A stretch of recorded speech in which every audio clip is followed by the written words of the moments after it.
They are much more stable than people appreciate. And this is actually the beauty of Pakistan. I often am accused of being anti-Pakistan. I'm actually anti-terrorism and anti-ISI, which is the intelligence agency that orchestrates it.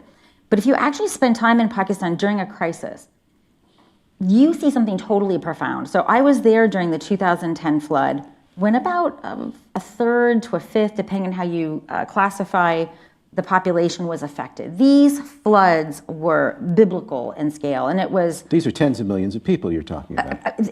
The tragedy that beset Pakistan in those floods made Haiti look like a cakewalk. And Pakistan got a fraction of the funds that Haiti got. Haiti today is still debilitated by its earthquake.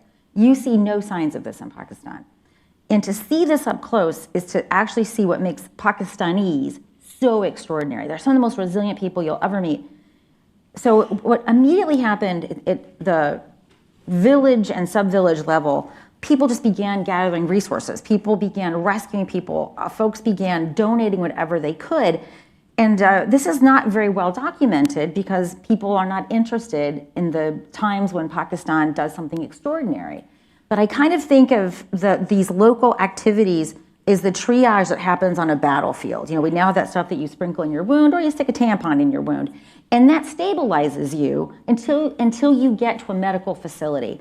And that local aid that happened immediately is what kept that country going until the big aid started. And so there are so many things that Pakistan has experienced like this, losing half of its population in 1971, and with a few years, it's still able to challenge India, right? So there is a resilience to Pakistan that's really quite, there's no other word for it, it's moving. And it's not something that we tend to see on CNN.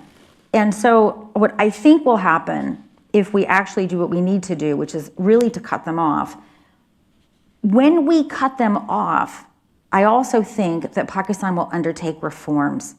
So this aid is killing Pakistan. We are actually undermining our own interests and we're undermining Pakistani democracy by this aid. And we're doing this in two ways. And Americans don't like to appreciate this.